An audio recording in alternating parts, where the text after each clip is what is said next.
Hit the music. Let's get this started right away. Fuck it.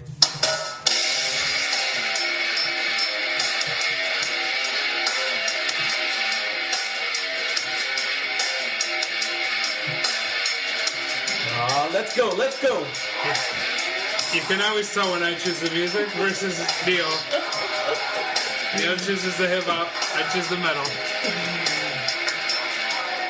Oh, welcome back. What's going on, sexy ladies, you baby dolls and menches out there? You sick fucks. Wait. Let's do this. Let's get it going, guys. Let's get it rocking.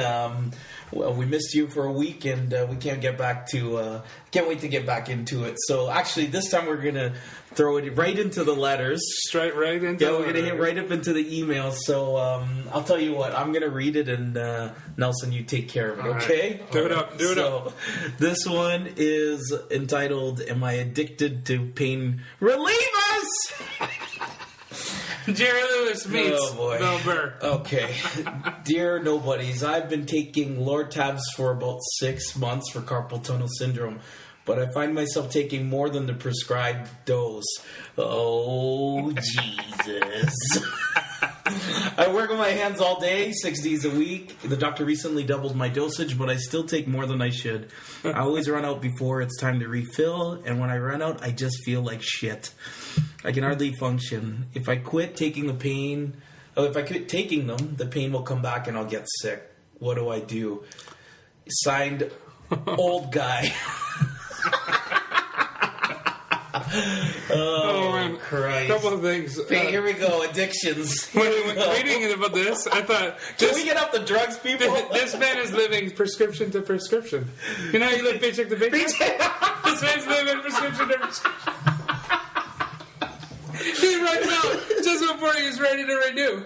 Oh, just boy. before his paycheck. It's like Tarzan in the jungle. You know, you just gotta hope the next vine will be there. Oh my god! you're gonna whack right into a tree. Oh my god! Spider-Man would never work in Saskatchewan. Yeah. So have you heard of a Lortabs before? Like, what are those? No, but I guess they're for a carpal tunnel. Yeah, okay, carpal tunnel. That's serious business. Actually, this last week I've been feeling like I've been typing my ass off. Must have been a football injury. I have no idea. But yeah, what do you think, buddy? Let's for real, Old Guy. Ice your ankle. Or your ankle.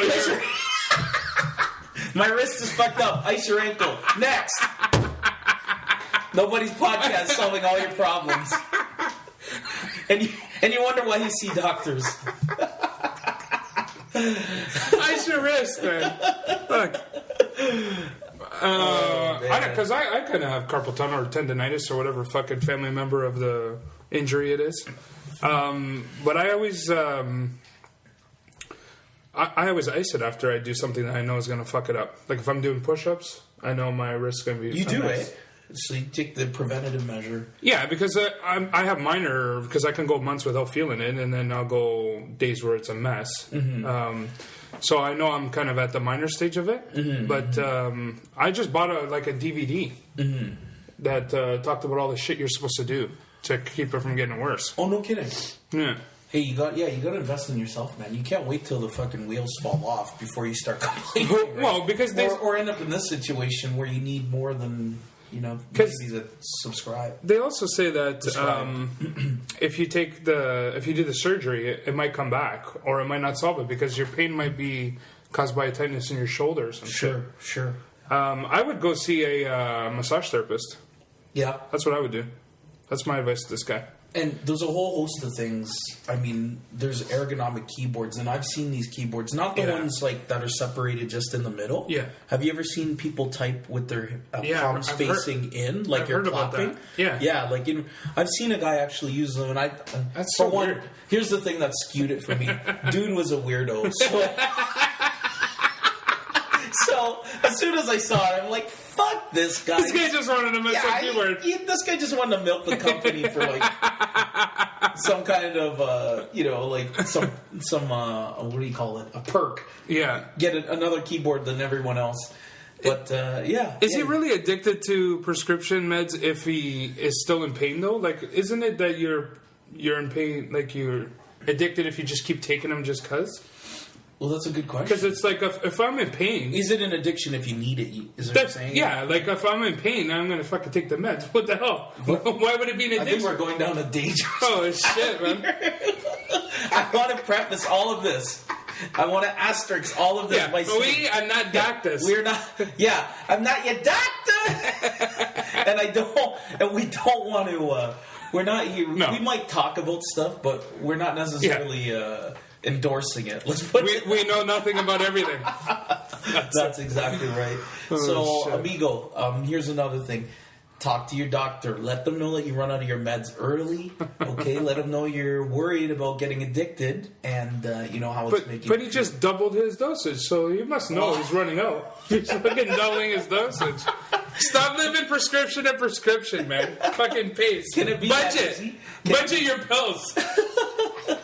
Well, can it be all that? Can it be that easy? No, of course it's not that easy. But fuck, well, that's above my education grade. I think you said it best. There's other ways that you can go about this. Don't just rely on the pill. There's other things you can look at doing: surgery, go to Thai massage, have a chica walk all over your back. Yeah. That shit works fantastic. Yeah. AOBT, people, look that shit up, man.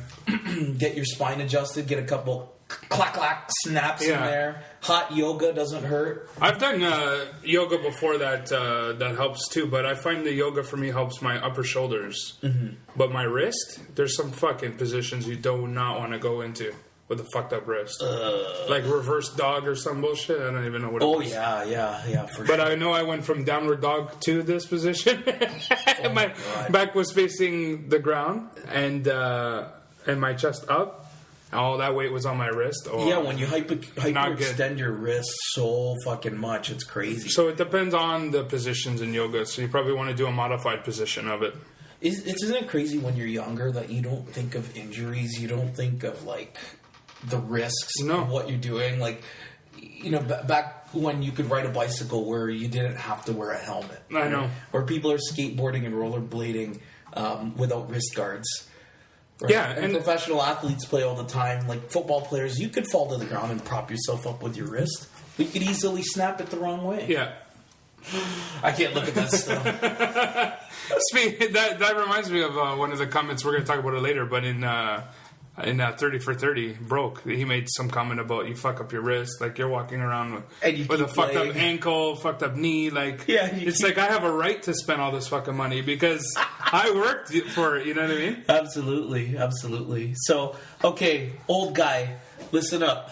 Last thing. Nelson, tell him what he's got to take.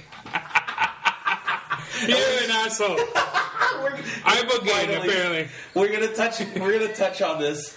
We've been talking about Ibogaine. Well, freaking Neil's been teasing me with Ibogaine for the last fucking couple weeks. I have no idea what this is. So I did some research. Every time I look this up, hear about it, or whatever, I get a butterfly flutter in my pants. Do you know what that means? No. You feel your dick move. You know what it gets hard and it's. I don't know if I've ever felt that reading, unless I'm reading a porn story, like some chick about her fantasy or something. Nelson introduced cock pants. I'm teaching you butterfly pants. I get intrigued about this whole thing. But, okay, let's go straight to Wiki, and we're going to take this week by week. Okay? We're just going to give you doses here and there, okay? Because if we give it to you in one shot, we're not going to get you. We're not going to cure your. We're going to cure your addiction. We're changing the podcast name to Ibogaine. Okay, straight from Wiki. So you decide for yourself if it's credible or not. Every research that I've done on this is all about addiction recovery. Mm-hmm. And even the Vice video that I watched yesterday was about some underground heroin rehab center type of thing. Right. Where this guy was like hallucinating about all this bullshit for like 45 minutes or something and came out of it and was like clear as day and has been clean for like 14 months ever since. Yeah, absolutely. Something like that, right? But there's an element that I want to touch on here that I think is pretty interesting. But let's do it. Let's quickly read it. So Ibogaine, naturally occurring psychoactive substance found in plants. Okay, and it has dissociative properties. Basically, it's banned in many countries, and it's really helpful in treating addictions to methadone, heroin, alcohol, the yayo, methamphetamine, anabolic steroids, and other drugs. Anabolic steroids? What does that even mean? What's left? What's left after that? Really? But don't you... Like, why would you need something to cure you from an anabolic steroid addiction? Come on, there's people on drugs, on steroids. But addicted to steroids? You ever see those guys on stage? You think they're addicted? I think they're addicted to... That's not natural. That's not, no, I know. But to be addicted, like you're getting like shakes and craving it and shit? I don't know about that. But do all addictions, are the symptoms always shakes and cravings? No, and I guess if you're addicted to the next level or the next appearance or the next like peak. I mean, they're really taking it to another level. They're addicted to... You can physically see it. They're addicted to benching 600 instead of 500. Instead of 550. So is it really the addiction that they're addicted to? Oh, buddy, they'll take it to get to 602. Even more so than if they needed a big bump. Anabolic steroids. I think that needs to be reviewed. Let's see here. Ibogaine containing... it did have a stem in ritual purposes in Africa. Many claim that they've learned it essentially from the Pygmy people. Let's see here. There's really... So what are the main usages, though? Because you've talked about, like, executives... Yes. And limitless. I'll show you... shit. But nobody talks about that. I can't find it anywhere. Let's see here. I wanted to touch on... It's really exceptional as it helps to get over the withdrawal process, is what they say. Isn't it funny that everything is a plant and everything is like fucking natural? Yeah, everything started off as a plant, but it's always illegal. Right. I don't get it. Didn't God give that to us if it was I think we should be using it. Side effects. Side effects and safety. Let's go here. Treatments for various addictions. Yeah, see, it's always addictions. I don't want to. I want to know about the like fucking. Yep. Blow your mind. Shit. Let's see here. Because I'm not addicted to anything, so I don't need Ibogaine for that. There's two elements here: the psychoactive effects. Okay. Okay. There is a discussion about. Oh yeah, they call them two phases. The first one is a visionary phase. Okay. And the second one is an introspection phase. So the visionary phase lasts 4 to 6 hours. The second phase, introspective, is psychotherapeutic effects and allows people to conquer their fears and negative emotions. Oh. Okay, there you go. So, like, if I'm afraid of public speaking, I'm going to take Ibogaine and then I'll fucking kill it? So, yeah. What are the two biggest fears? Or what's the fear more than death? Public speaking. Yeah. Right? So, there you go, people. Ibogaine catalyzes an altered state of consciousness, reminiscent of dreaming while fully conscious and aware, so that memories, life experiences, and issues of trauma can be processed. Wow. So, but like this is the big one here. So that's the thing there. Introspective helps you to, or some folks, to conquer their fears and negative emotions. And this, so I hear, is being used in a manner to tackle those things by fully healthy, unaddicted executives. Adults. Yeah, like adults. CEOs and shit. Who knows? Maybe you've got like even professional athletes. Right? Really? People on the next level looking for that bump in performance. Well, did you see in that documentary Faster, Stronger, whatever the hell? I've heard of it. I haven't seen it. You gotta watch that. Mm-hmm. And so there's guys that perform in the orchestra that take like nerve blockers to calm their nerves, right? Yeah. And to perform, like, to play violin better. No kidding. So isn't that performance enhancement, too? Absolutely. Shouldn't that be illegal? Absolutely. Because it's not a sport? I don't know. It's music? I'm kind of in favor of things, not to say that I've done them. I'm in favor of things that are going to push the limits. Yeah. But frankly, we're talking about, obviously, I know what you're thinking, folks. We're talking about only the upside here. Are there downsides? Of course. We're not going to deny it, right? But without the research, you're never going to know the true downside. Exactly. And you might be able to avoid the downside if you know how to take it properly or whatever the case. Yeah, exactly. It's a vehicle, and you can use it in any way, both positive and negative. And one last thing I just want to say about it is, as of 2009, it says here, Ibogaine is unregulated in Canada and Mexico. When you Google, what does that mean? Does that mean I can go buy Ibogaine right now? Huh? I suppose so. I I'm just saying it's unregulated. People are going to be emailing us to ship them ibogaine. Nobody at the KB podcast has told you to go get it. We're just...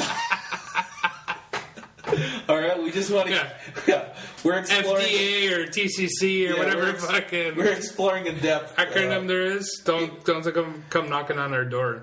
Because we ain't saying shit. There's nobody here. Literally. The nobodies. That's right. So, actually, it's funny. When you Google ibogaine, one of the first things that you see is ibogaine Mexico. Oh, really? Yeah. That's what happens when you Google HGH, too. Mm-hmm. Mexico's the fucking cream of the crop. Well, Mexico is like... What did they're forward thinkers. Isn't it Shane Smith that said Mexico... Oh, no, sorry. Anthony Bourdain has said that Mexico... Sorry, one of the two. Has said that that's the scariest place on the planet for them. Really? And I'm not talking about Why? resort Mexico. Well, you know, it goes back to the drug dealers, the cartels. Oh, okay, the cartel, the unregulated or the decriminalization of drugs. So then Portugal's going to go that route too, then? I suppose so. Well, maybe they got their shit together more. But yeah, we're talking an awful lot about. It had to have been Anthony Bourdain because I think it was Bourdain. Shane Smith, was it Shane Smith? You said? Yeah. What's his name?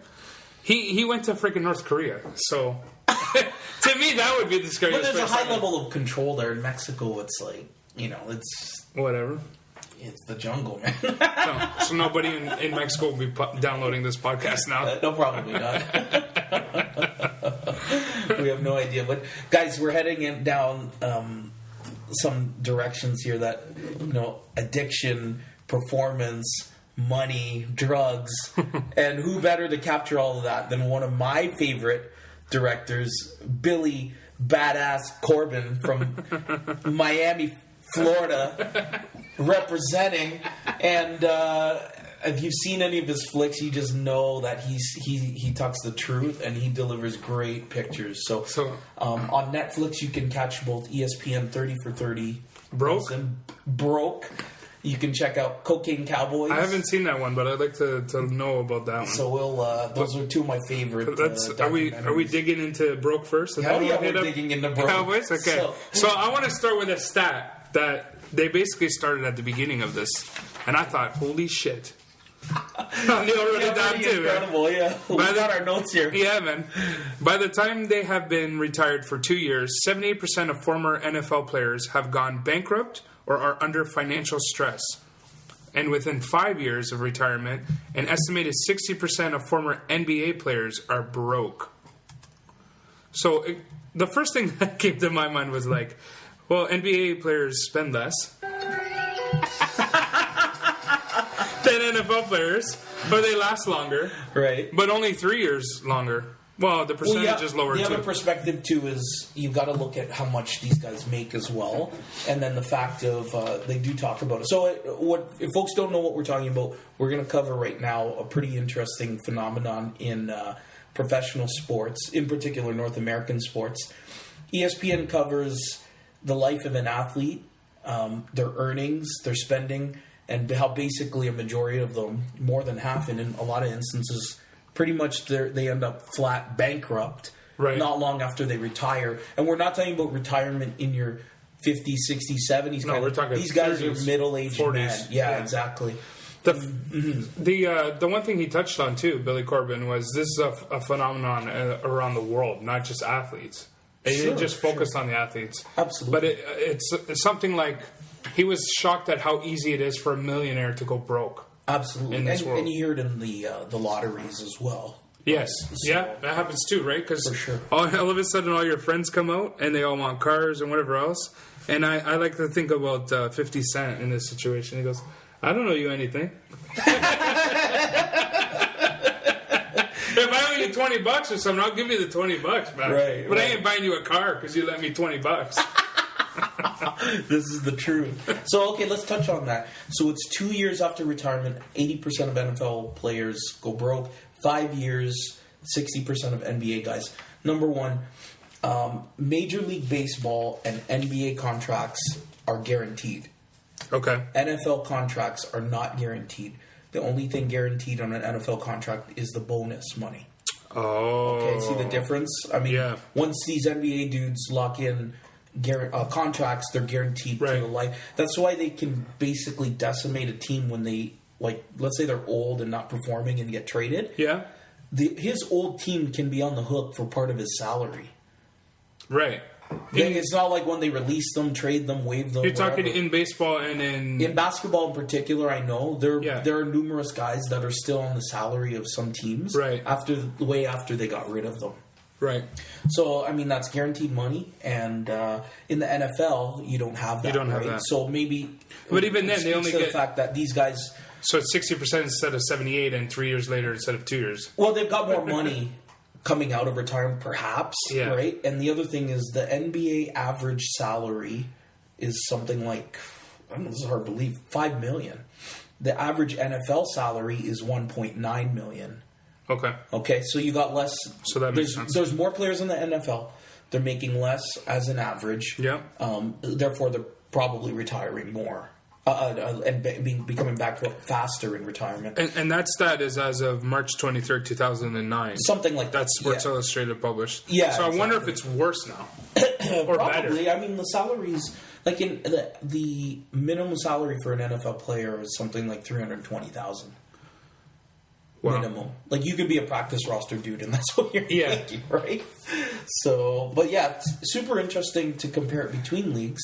But I think more interested in the phenomenon that it happens and why it happens. Well, one of the reasons that I kind of agreed with when they touched on it, and you mentioned the lottery, it's a sudden wealth effect, right? Mm-hmm. So you all of a sudden have all this money, and you're so tired of living paycheck to paycheck or prescription to prescription, like our fan letter there. Yeah. And you just have all this money, so then you just go nuts living it up. You know what I mean? Sure. And it's like, frick, I made it. So now I'm gonna make it rain. Might as well, right? You know what? I would love to fucking make it rain one day. Those guys were talking about that in Broke, about going into the strip clubs and just freaking like paying the money and shit. And one guy, started with $5, and then the other guy was like $100. So they start competing for how much. I would totally make it rain if I made it big. I know you would. I swear to God. And I'll tell you what. I want to have that $50,000 strip club night. That's why you don't have that money. And I'm telling you, that's why... I would just do it once. That's exactly why you don't have that money. And then I would stop. Sure.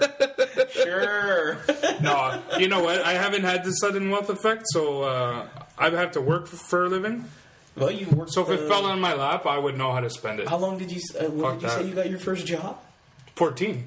There you go. Right. Yeah, man. So that's a vastly different attitude. I have not been unemployed since I was 14 years old. Some of these guys, all they do or all they've ever done is played sports, and all they've ever known is poverty as well. Right? Well, exactly. So, I mean, I related. I could see where this was coming from. Like, it wasn't like, what are these guys doing, or how can they be so stupid? Like, some of them were trying to. Mm-hmm. Like, okay, the one part was, GICs. Investing in GICs, getting like 6% return on your money isn't cool. Right. And I don't find that cool either. So I could see where they're coming from. Oh, when they're going for the home run. So they're going for the home run with restaurants and fucking whatever else. Because that's the cool way to get money, return on your money, right? But restaurants the worst fucking way to invest your money. Absolutely. Yeah. No, there's a couple comments that came like really right at the beginning. It's Kurt Schilling, who was a major league pitcher for the Boston Red Sox. He said one of his first contracts or bonuses or whatever, he got the money, exchanged it all for $10 bills, put it on a bed, and then he slept on it. And he said, I didn't think I could ever spend all the money that was in that room. Isn't that crazy? So that's the mentality, right? You think you got so much. Yeah. And no matter what you do, you're not going to exhaust all of it? Like, so... I know. But when you have a crazy freaking house and bills and then like 11 kids or whatever some of these people have. Yeah, exactly. Like, holy shit, man. And then they talk about the outlandish spending that they've done. Like, the biggest one to me was the Evander Holyfield house that he built. Yeah, a 52,000 square foot house that he built. And did he never foreclose on that thing? He foreclosed on it, and shit. It took forever to sell, but this is funny. I wonder when Bieber will go bankrupt.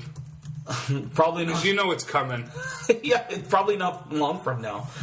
Rick Ross bought Evander Holyfield's house. I don't know if you... Really? Yeah. It's a 52,000 square foot house. It's got 109 rooms. I guess he's... Rick Ross? Yeah, Rick Ross. He the guy who sings balls. Sings balls. Justin Bieber, please believe me. Lavish compound features 109 rooms. He's going to go broke now, too. Oh, fuck him. Who cares? 135. Look at this. 135 seat movie theater went on auction. It was on auction for $7.89. He got it for less than that. But they couldn't even sell it, man. Wait, like, why are you buying a house like that? Well, for $8 million, it's a steal. Well, I think it was $8. I don't know what he ended up buying it for, but I guess so. Well, a 50,000 square foot house for $8 million, that's amazing. But it's so rare that it's like... what did Evander spend making that house? That's what I want to know. $100 million? Let me show you this YouTube video of these people driving by Evander Holyfield's house. It's 10 minutes long. Oh, no, that's not the one. There's a clip of people driving by his house. It's hilarious. They're shooting it with their smartphone, and it's like 1.5 miles long. Oh, my God. I think the part that upset me the most about the 30 for 30 Broke was the Baller Alert blog. Oh, that's funny. Yeah. There was a girl who was a professional blogger. Yep. Blogging about athletes, basically. And so they had like this app, or was it an app? At the time, it was a blog, and then now so they would text everybody. Now it's a Twitter account, so, and there's probably an app too, actually. So basically, they would be like, okay, whoever Andre Rison is at a bar, right? And this message would go out to all the followers, and there's like 7,000 followers at the time on this list. And like, this is the club he's partying at, and like 1,000 women would show up. Yeah, they were talking about Michael Jordan when he played for the Wizards. Yeah, this girl was a blogger, and one night she's like, she was in charge of a club or something. Yeah, and then it was the same girl that had the blog, though. Yeah. She put everyone on notice, and 2,000 women showed up to see Michael Jordan at this bar. Yeah, it wasn't to see him. It's called Baller Alert. Baller Alert. Yeah. Baller Alert, ballerific for the ballerific life. Oh God, it's a lot of balls. But there's a whole subculture of people that do that. The women will follow these professional athletes. They'll know what hotels they stay at. They'll try to sneak in, right? They'll know what clubs they go to. They get to the after parties. And the goal is to get pregnant by them, basically. Pretty much. They'll sabotage. There's numerous stories on different sites. Baller Life, I think, is one of them, where they talk about basically, women following around, how they get pregnant. And then there's some sites where these women spill the beans about their night with a pro athlete. Oh, yeah. And then they're in, like, once they're in the circle, they're just going to, like, fucking bang another pro athlete. Yeah. You know what I mean? Yeah. Oh, man. It's just crazy. Ballless life. In fact, actually, that's funny that you bring that up. Did you hear about Dwayne Wade? No. Okay, he got engaged to... Gabrielle Union, right? No. Do you know his wife? I didn't even know who Gabrielle is. You don't know Gabrielle Union? Okay, hold on. We're going to tell you what's up. Let me show you a picture of Gabrielle Union. Do you know her? That actress? She looks familiar. No. You don't know her? Okay. Oh, what, is she on a BET show or something? No, she's in a lot of flicks. I mean, you know who Dwayne Wade is? Yeah. Okay, Gabrielle Union. Oh, okay. You know her? Wasn't she the daughter of... she played the daughter of somebody. What's the list? She's done like 1 million movies. She's like in her... She's 41 this year. Oh, really? She's in Bad Boys. Yeah, okay. That's who I thought it was. Let's see here. Fuck, she's in a ton of movies. Didn't she play Martin Lawrence's daughter in Bad Boys? I don't know about daughter, but wife? Maybe wife. She's in a ton of movies. Anyway, she's dating Dwayne Wade. Okay? They recently got engaged. They were on and off the last couple years, supposedly. I didn't even know this. Okay.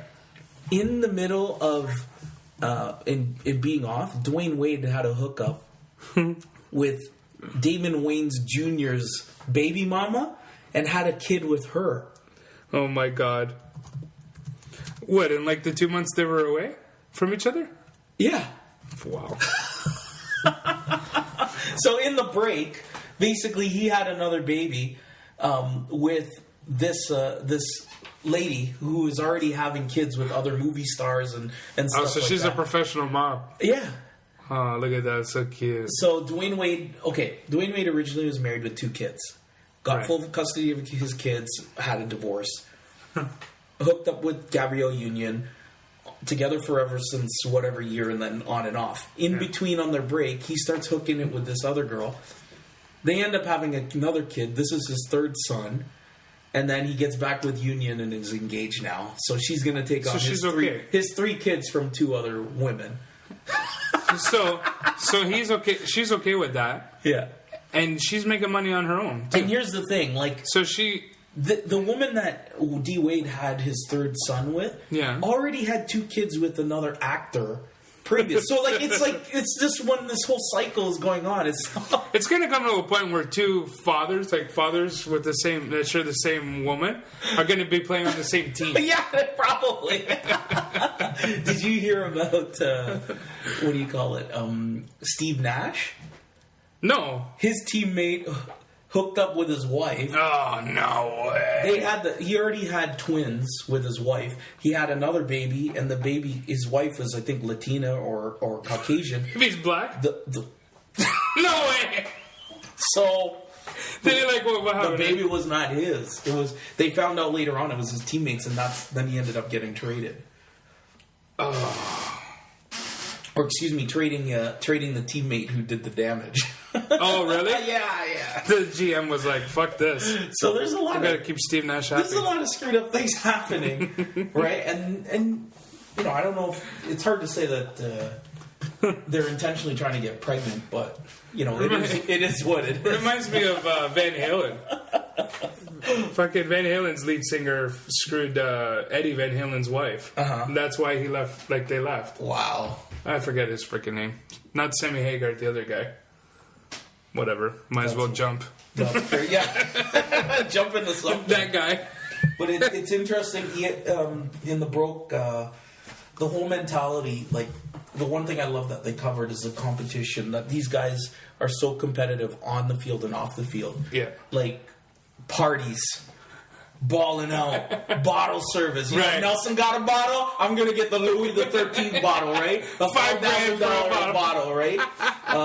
Dinner parties, right? Yeah. You're gonna ball with me. You're gonna come with me. I'm gonna cover the tab. Oh, they got an entourage of like 12, 13, yeah, 14, it kept getting guys. bigger. What did Andre Rison say? He didn't even know guys in his entourage. He's going, one day you got 5 guys in your entourage. The next 20. He got 30. up to 40. One day I got 40 people. I don't even know who's with me, right? He's just like handouts. If somebody went missing, they wouldn't even know. Oh man, bling, cars, jewelry. Oh yeah, the custom-made jewelry was crazy. One guy comes with a piece, you gotta get a bigger piece. You gotta get a shinier piece, oh, right? My God. They would have like... Or the package deals with the suits? Yes!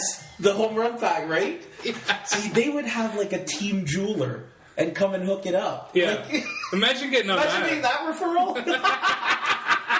You know what I kept thinking watching that too? Keith McCants was his name? Yes. He looked so depressed. Yeah, he does. He looked like... And Bill Burr covers him too. Oh, does he? Yeah, he's a defeated man. Oh, yeah, he looked just... He basically has no back now. I think that's why he's hunched over. Yeah. Oh, but like his eyes, everything, he just looked like... Like Andre Rison still had like sunglasses on, nice suit, still smiling, even though he had these crazy stories. Rison tries to say he's not broke. That guy's done. he borrowed that suit. He's going into debt to make the freaking documentary. That was so funny, but you're right. Like the clothes thing was so cool. Like they bring a tailor into the locker room. Yeah. You can get the single package, which is what, 1 suit. You can get the double 2 suit, 3 suits. Like 10 suits. You can get the home run suit. Nah, fuck it. Get the Grand Slam suit. Your socks, your shoes, your gaiters, like your hat. Man. You gotta have the whole deal, right? Before you know it, you spent $80,000 on like 5 suits. Oh, Jesus. I couldn't believe that. Then the one guy, Bart Scott, was talking about the mink coat. He's like the dumbest thing I've ever seen. And wore it like 4 times. Like it's gone. You know what fucked me up too was they gotta pay taxes in every country they play in. Yeah, and every state. Every state, yeah. So that was in Canada, we don't have different taxes at the end of the year. We have revenue taxes. You pay it in the one that you reside in at the end of the year. Right. It's just the easiest way to do it. Right? Yeah. So I would never know that. I didn't know that. Yeah. So if I made money in the States and I go from state to state, set of rules, tax rules. I'd have IRS coming after me too. Well. Don't you ever pay attention to when there's free agents, how they're selecting where they go, and the role that the taxes play in that? No, I had no idea. That was the first time I heard Florida of it. Florida is basically a low-tax state. Okay. Right? All the East Coast states are higher taxed. So it's not only favorable to go to a warm climate state, but they get taxed less too. They talk about that in the state of Texas, right? Wow. So then they go into all these math calculations. They're like, how does this guy make it up? He can make more in 5 years than if he can make more in 5 years in Orlando than he could 6 years in on the Knicks, right? So dude's gonna pick the hot, where he can save his money and for sure. Right? And then they're like, oh, we'll give him more hoochies, we'll give him more bonus money. I don't know. Because they were like, oh, these guys didn't even know about taxes. And I'm like, how can you not know about taxes? But then they're talking about taxes in every state, or every country. I'm like, oh, shit, I didn't know about that. Every single one. Yeah, the funny one was like the tennis players who are going to go worldwide, right? Yeah, that's messed up, man. That was crazy. So no wonder you need this big financial advisor guy to clean up your shit. Yeah, there's a lot of things. Like, who was it that got the pay? And went upstairs and thought it was wrong or something? The guy was like, Ryzen. It was Ryzen? Dude, where's the rest of it? Bart Scott's like, I looked at the back of the check. He's like, was there something else? Is there a second check on the back? Oh, man. And, it's when there was one artist, column writer, that started publishing salaries of the players. Okay. And the general conception is that these guys take home everything that they... Right. That they sign for, right? Right. Taxes number one. Your agent number two, right? Like you might have a manager, you might have an attorney, that kind of thing. So obviously you're going to take care of them first before because they're going to get their cut obviously as well. So when a guy's published that he made 100 or $3 million a year. Yeah. They're like basically saying, well, I'm not even getting half of that. No, he's down to $1 million if he's lucky. And then these sports fans have the nerve to be like, man, he took more money on a shit team as opposed to going to but when are you ever going to be in that position again? I know. Right? Like, which is frankly why these guys take the most. Like the advance money and stuff, sure. You're one injury away from not having a career. What did we say at the beginning? NFL contracts aren't guaranteed. NBA contracts aren't. Yeah. Right? MLB contracts are. They were talking about that on the way here. I was listening to the radio and they were talking about, like, your body can only take so much damage. Mm-hmm. So if you're able to get into a professional sport, professional team while you're still in college or university, right? Take that damn team because your body's only going to hold out so much, right? Yeah. Remember the NBA players would constantly skip playing college, period. Yeah. Right? And then they have to now institute a 2 year which is play, stupid. Right? And the football players can't do that at all. Well, why does it matter if I have an education to play a professional sport? Why do I have to go to college first? Yeah. Why can't I, if I blow my knee, I'll go to college at that point? Right. You know what I mean? And by and large, I think a lot of people would have agreed with that. I think what you're hearing a lot of now is it affects the game. The kids aren't ready. Right? Okay, but there's no rule that says in order to play in the NFL, I have to have stepped foot on a college campus. Yeah, you do. Like, football, you do. You can't jump from high school. Really? Yeah, you have to play college. Why? At least if you're a kick-ass player, what difference does it make? That's the rule. Rules is the rules. Look, everybody in the NFL is a freak. So the reason why guys in the NBA can jump from high school to college or to pros is because they're physical specimens. You're probably but in the NFL, guess what? Take a number, buddy. Yeah. Right? You need a certain level of game intelligence to make it to that point. Yeah. Right. So I think you need more games under your belt, even at a college level, right before you get there. So, yeah, at least I've never seen it done. I'll check the rules, but I just want to cover this one too. It's where was it? The handouts people know you got money. Now they start showing up. They're sitting on your car in the parking lot with their hands out. Man, I wouldn't have an issue saying no to those people. Bernie Kosar, the quarterback for the Cleveland... Did you hear what he said? He's like, I had like 5 families I took care of. He's like, I had 60 cell phones. He's like, I know I only used one. But so why? Why do you do that to yourself? Catholic guilt.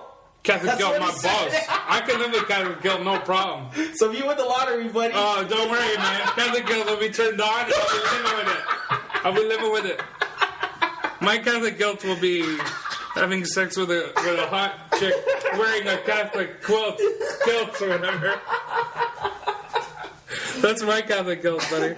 One of the craziest things that you don't realize, too, is you think these... Because we get paid all... you're at a job, you get paid... over the duration of the time you're working. Yeah. Professional players only get paid during the season. Yeah. So they talked about how guys are spending their money before the season is over. How do you not do that math? Buddy, how long is an NFL season? Well, you gotta... 17 weeks? Then playoffs? Then playoffs, yeah. Yeah, so like... August to January. 3 months. August to February. You work every 3 months. You gotta pace yourself for the other 8, dude. Like, can you imagine that? Like, they're talking about guys can't wait to go into preseason, can't wait to go to training camp, can't wait to get paid. Oh, like, my God.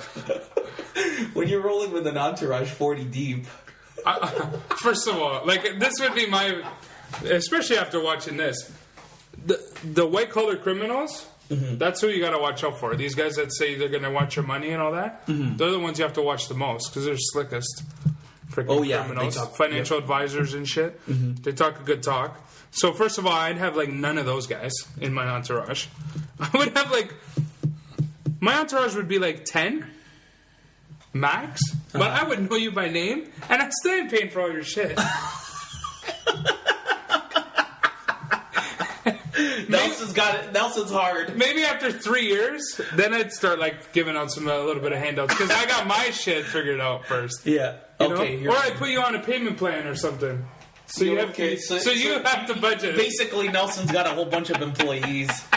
To answer the question, can a high school player go straight to the NFL? No, the rules state the NFL player has to be at least 3 years removed.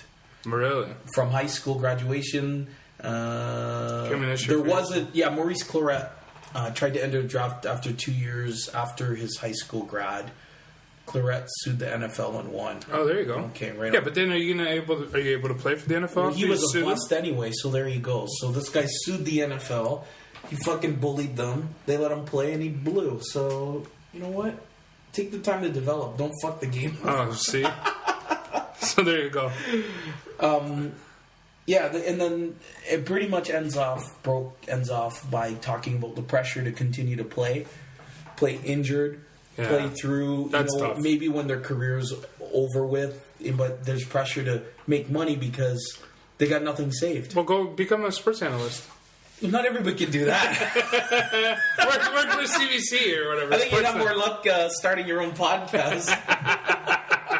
The bird I was dying is Lisa Lopez from TLC. Burned down his house? Yeah. What a bitch. And TLC went bankrupt too, eh? Did they? Yeah. They got a new song out, actually. I was really surprised to hear them on it. The remaining members. And their first album sold like 14... Not their first, whatever, their big one. 14 million albums. They had some great songs. And they were fucking broke, too. How are they broke? Like, it's just... Because you actually do need an entourage. You need your crew, sound, lighting system. Comes out of the band, right? We talked about the music industry, yeah. That shit all comes out of the band. It ain't cheap to put together the fucking zoo tour that you do put together. Yeah, no kidding. Wow. But I don't know, what is it? Like, is it that competitive drive? Is it that ego that, you gotta show people what you're worth? I don't think they're not thinking it all through, you know what I mean? They're thinking it's never gonna end. Yeah. Like you said, like they thought that the money can never run out and they can spend it. I mean, the bad business deals part was funny. They were talking about getting into these investments where this guy was like, hey, we can make enormous tomatoes. Everybody eats ketchup, like big tomatoes the size of, you just hear them brainstorming, of a beach ball. It'd be funny to hear these guys brainstorming. And car washes? Car washes is another one. Like car washes, restaurants, car dealerships. Oh my God. Exotic investments. And yeah, you're right. Like I've heard this from a friend of mine who's a close friend with a professional athlete. Not long after he had signed his contract, he had already received phone calls from financial planners. Wow. And they do that for lottery winners, too. Like you said, there's just... how do they get that list? I have no idea. I don't even know how they get your information. Lotteries selling a list? If it's public information, then I can understand. You're going to check the paper every week to check to see who wins the lottery? Yeah, sure they do. They're in the sports pages. There was a good point, though. Why didn't... The universities don't have high schools don't have a course for this shit either. Why isn't financials ever taught in school? That's probably the biggest request and concern many people have now after learning in the real world. Yeah, because nobody taught me how to make money and fucking save my money. Financial literacy, right? So it's hard to feel sorry for these guys, but we have no idea, and nobody taught that shit. Yeah, it's and I really like the point that they talk about too, is that it's not a race issue. Like, it's no secret that a majority of the professional athletes are African American males, right? But they talk about it more as a socioeconomic concern, and the fact that the financial literacy is so low. Well, look at the housing market too. There wasn't all just underprivileged black people buying houses type thing. A demographic or a race, right? Like, this is a collective problem, and it goes beyond athletes as well. Yep. Right? You got even like everyday man mismanaging their finances, right? Like, yeah, exactly. And the one huge point too I thought was pretty interesting is that it makes sense too.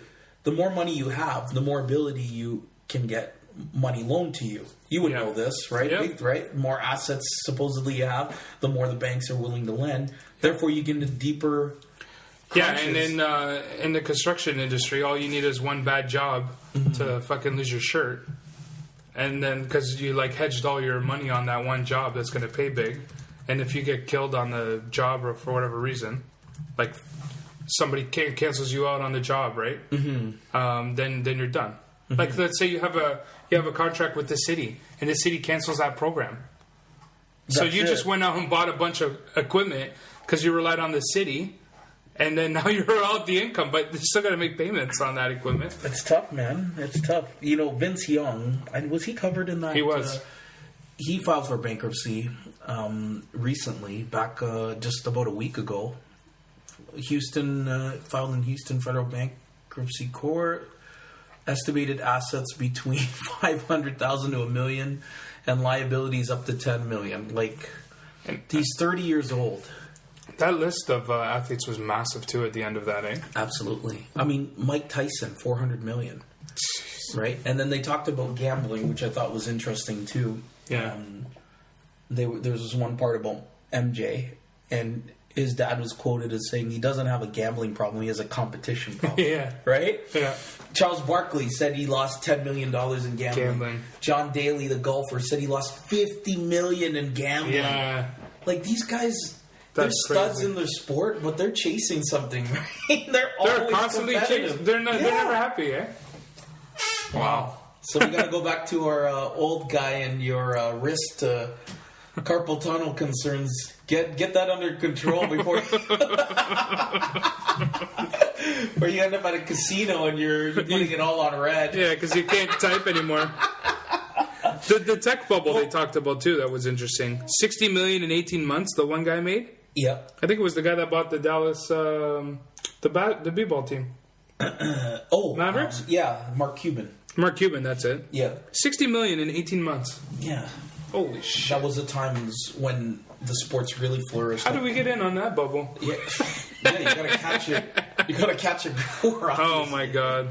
Yeah, they were talking about how the sports really flourished in revenues between the 80s and 90s. Like, it just jumped exponentially to another level. That's right. Right? The average income was like a huge jump too. Yeah, exactly. Because, the average NFL salary in 1970, 77 or something was like $14,500.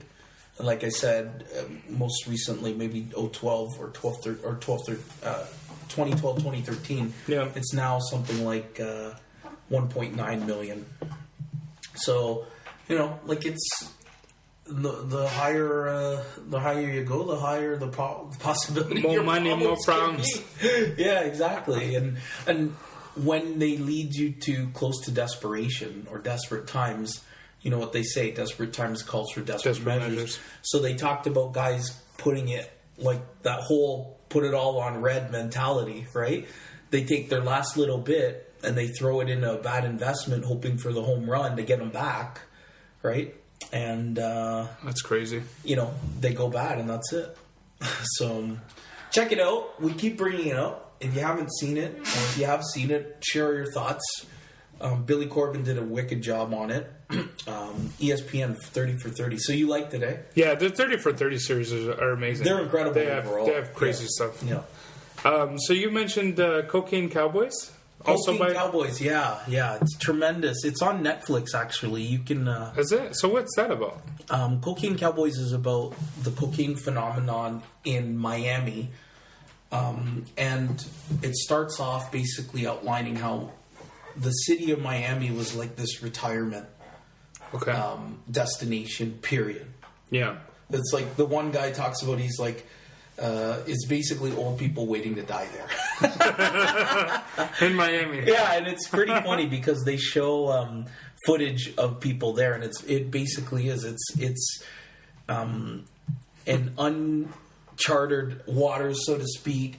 It was like an open playground, and it was just primed for like illegal activities because it's situated by the coast, right? Right. And Corbin does a wicked job. He grew up in Miami, in Florida. Okay. So this really represents, his youth. He's about our age. Is he really? Yeah, he's a young guy. Shit. Well, young in our time. We think we're young. Yeah. But they talked about the history going from pirates to drug running marijuana all the way to cocaine.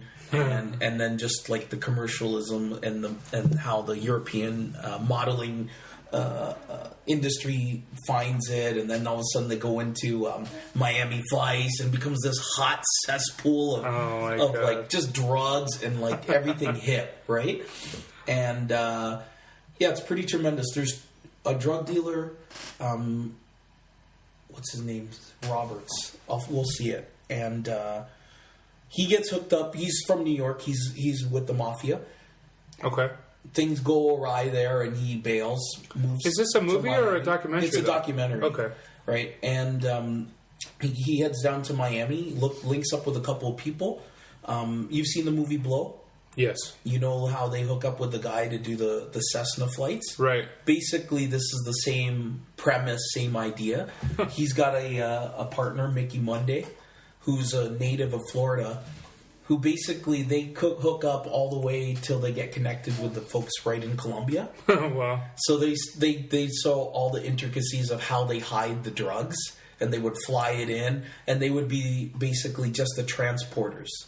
And everybody kept their network, like the distributors stayed away, they never crossed paths too much. They did what they needed to do so that if one side got caught, it wouldn't topple. It wouldn't be a domino effect. That's like toppling. In Breaking Bad, they do that. Yeah, the distributor stays away from the cash changes hands without them actually contacting. Exactly. And they would do a series of things from putting it in, always moving it from boats to cars to storing it in people's houses to the whole. And then here it is. That's the main guy right there.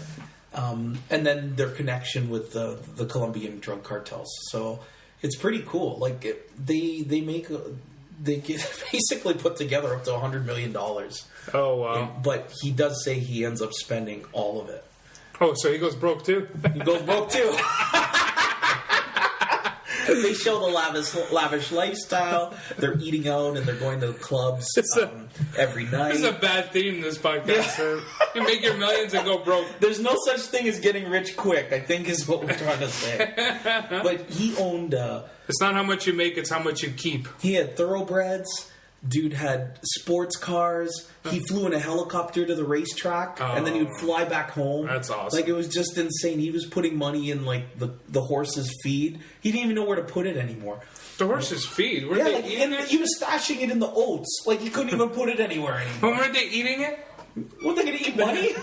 He didn't care. He was still making. Well, what's the point of hiding it if it's just going to be ruined anyways? Hey, if it's there when he goes for it, he doesn't give a shit. Wow. He talks about getting into a fight with his girlfriend and them smashing their Mercedes-Benz together. They didn't care. They were writing checks. This is an era where, there's no debit cards. There's no credit cards. You can pay for shit in cash all the time. I'm going to have to watch this. Watches, nice clothes. The Mercedes-Benz dealership at this time was out of Mercedes. What? And they're talking about how the banks in Miami have like 30 times more deposits than the whole country combined. Nobody was wondering why that was? Well, they knew. I mean, there's turning a blind eye, right?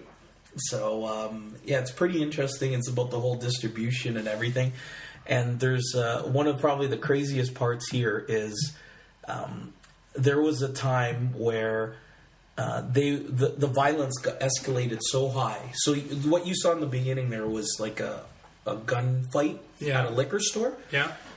They call it the Wild West or Cowboys because that was the first public display of hatred. Right, it was pretty civil up until that point, but then the gangs and the drug dealing got so escalated that they really started going to town on each other, killing each other in public, like mass killings, that kind of thing, and it got out of control such that like the cops couldn't handle it anymore. Wow! And then they had to implement like a pretty like an army like mentality and take these people off the streets. Like they had to kill them. Yeah, basically. They couldn't follow the regular rules. And just anymore. wait till you get to the part where they introduce the godmother of cocaine. So, oh my God. There's a woman now? Oh, and you'll see, she's probably worse than the guy, right? She's a black widow spider. She gobbles these people up. She's worse than the guys, huh? And that's part of the whole MO, really, is that because she was a lady running the whole thing, she was more harsh than any man could be, just to impress on everybody. Don't mess with the godmother. I wonder if it was respecting that they wouldn't take her out either. Yeah, absolutely. Like she had a connection back in Colombia that no one could understand, but they respected it. And I mean, if you were gonna mess with her, you got less than one chance, and she's gonna kill you. So it's a fascinating.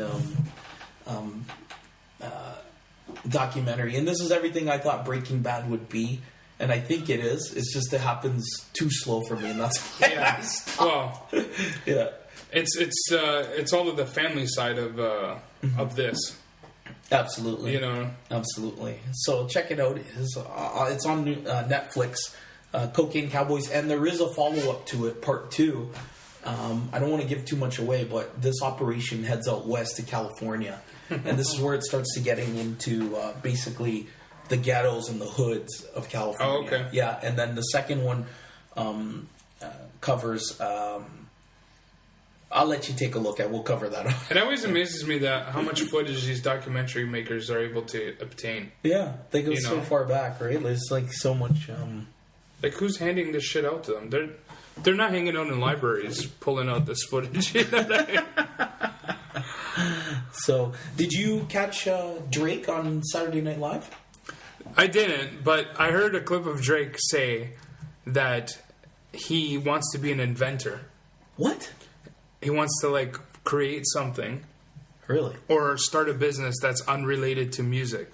So he's looking beyond the music industry now. So the Raptors or what? So he thinks I guess being an ambassador and all the rap, he sees the power of that the music industry can open up for him, other doors. Mm-hmm. But he wants to be an inventor. Where did you see this? I heard it on the radio. It was a clip. It was like a Grammys special show. Okay. So they were playing all people that were going to be at the Grammys that night. Yeah. So they played this soundbite of Drake saying that he wants to be an inventor. Like, invent what, though? He doesn't know. He doesn't know. So no, like, you know a guy who's, like, making shit up as he goes? Yeah. Like, dreaming pie in the sky thing. Okay, right on. Well, and he's fucking bored now. He's got so much money. He's got more money than God. He doesn't know what to do. Let's play this clip. It's funny. It's from his bar mitzvah back in Toronto. And for me, here's a check for $1,000. Don't cash it for 90 days. We clearly have our differences, but I'm so proud of both sides of my culture. Uncle Barry, Uncle Larry. You're Jewish, you're black, I'm both. We're a family. You know what? Let me tell you how it goes. DJ Mordecai Jones, hit that beat. I'm black and Jewish, don't be so foolish. I'm black and Jewish, it's a mitzvah. Please don't forget I'm black. Please don't forget I'm Jewish. I play ball like LeBron and I know what a W2 is. Chilling in Boca Raton with my man Lenny Kravitz. The only purple drink we sip is Purple Manischewitz. At my shop, you won't simply put your hands in the air. We can also raise a chair or recite a Jewish prayer like Babu, Yittadel, Yisrael, Vita Kim Kardashian, Kanye West. Hobo with Nova, with knishes with my bitches, a bagel and cream cheesy with my boys. I still don't like him. Nelson is so hard. I'm a Drake hater. He can't do it. If I ever meet him, I'll still tell him. Oh man, that's so funny. Okay, one last one I want to show. He does this impression of Lil Wayne on Family Matters.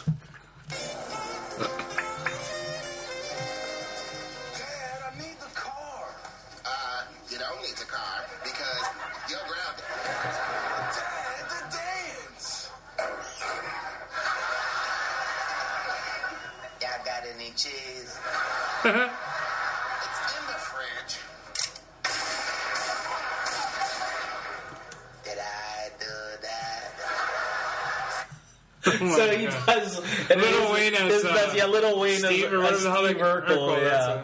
And okay, one last one while we're on it. He does his best impression of what's his face, comedian Cat Williams.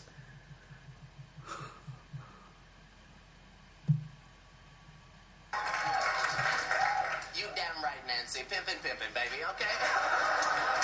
Mr. Williams, I understand you're in Denver. Nancy, I'm from Atlanta, but if weed is going to be legal up here in Colorado, then consider me forever Rocky Mountain High, baby, okay? So I'll pump my man love for Drake. Represent Canadians. Jesus. And Nelson will. You love those Canadians. I gotta represent. You know what? They keep messing with you though. You got Rim, who made BlackBerry. Sucks the product.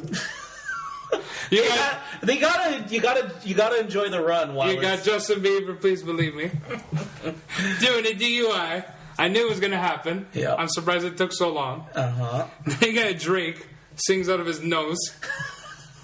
And it's just like... It's never going to be good enough for you. No. I don't... Canadian entertainment is just lacking. I'm checking the news here. Celine Dion is the strongest entertainment we have. Yeah, we can't knock her anymore. You can't... Celine Dion, that's what I have. I have to hang my hat with Celine Dion. The latest on Bieber is there's a video out of him... Was he racing or what? Yeah, he was... Yeah. That's how they caught him. Footage of Bieber allegedly... Allegedly. If they pulled him out of the car, was he drunk or what? Yeah, he was. Footage of Justin Bieber driving a rented yellow Lamborghini at high speeds. Yeah, he didn't know it. See? What a knock. Moments before being stopped by police on Thursday shed new light on circumstance. Wow. Video captured by a private home surveillance camera. That's hilarious. I hope we get a chance to see it. Do you remember... Oh, this ad's going to end in 27 seconds. This is a funny ad, though. The team was down, huh? Okay. I'm totally against the ads, so I gotta skip that. Wow. Justin Bieber be deported. See, he's gonna lose his ability to perform in the States, and that's gonna be terrible. Oh, I know. Where do you go from there? I'll write my sentimental letter to him. Oh man. Rob Ford was caught with his with a Denver Broncos jersey, so we know who he's after or he's going to support. And it's funny, he looks like a lineman. Does he? Yeah. The good thing is he wears like a lineman's jersey. I'm glad he didn't wear like a Peyton Man. It just wouldn't. Can you imagine?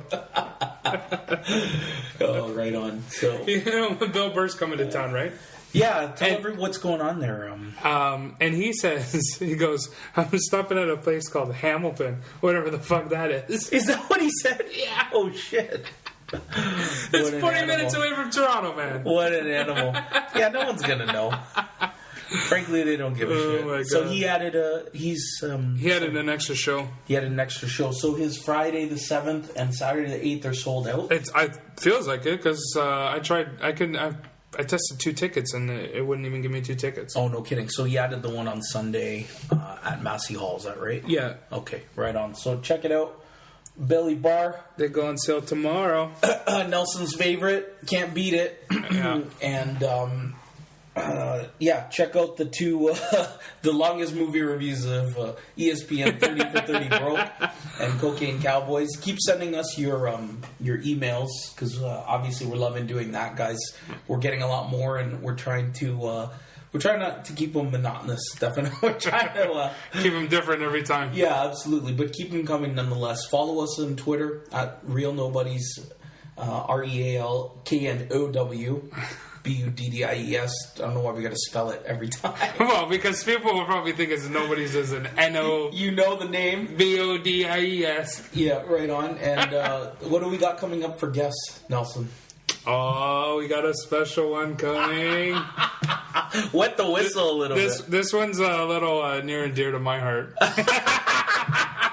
Okay, also. A professional dominatrix coming up. So maybe Can you give us a little taste? maybe Like, the what next hell? episode or the one after. Oh man. Okay. So keep tuning in, delve people. into, That episode will probably get the most downloads ever. he's calling it. I'm calling that one the record for the most downloads. Nelson is ever. calling it. Right on. So, okay, people. It's gonna catapult us into stardom. 50 Shades of Grey ain't got nothing on us. Yeah, well, I never thought it was that racy to begin with. Oh, there you go. Oh, Neil's got some secrets. Not like I read the book, but everything you tell me is like, Yeah, it's lame. it's just like, it's text. It is. It's like 101. It's not for guys. No. I'm not going to hit their... 50 Shades of Grey is like going to a stag shop. You don't get the real shit at the stag shop. You know, you just get to look at it. You just get to sniff it, right? Oh, man. That's hilarious. Okay, people. We'll be back with you. Special guest Joel is actually going to be in to cover. We had our sponsors, High Octane Training. So hopefully your workouts and everything are going good. He is our in-house nutrition motherfucking specialist. So if you got some questions about nutrients, vitamins, protein, that kind of thing, or workouts and workout tips, tune in with us early next week, and we'll have Joel come in, answer your questions. But that's what we have look forward to. We got a personal training guru and nutritionist, and we got a S&M dominatrix. She'll whip you into shape too. We're gonna cover, either way, you're getting whipped into shape. So check us out for more. Jump to the website. Our website is TheKnowBuddies.com. all right on. So this is episode 21. Thanks for Nice. tuning in, you sexy baby dolls and mentions 100's out there. coming, people. Keep it rocking, and we'll see you again next week. All right? We love ya. We love you. Big kiss. Little hug. Big kiss, little hug.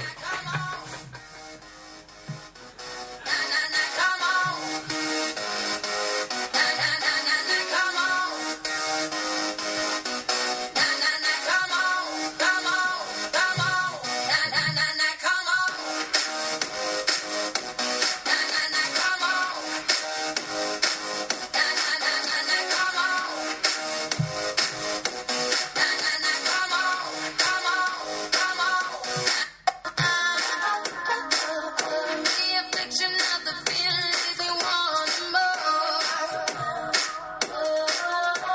Cause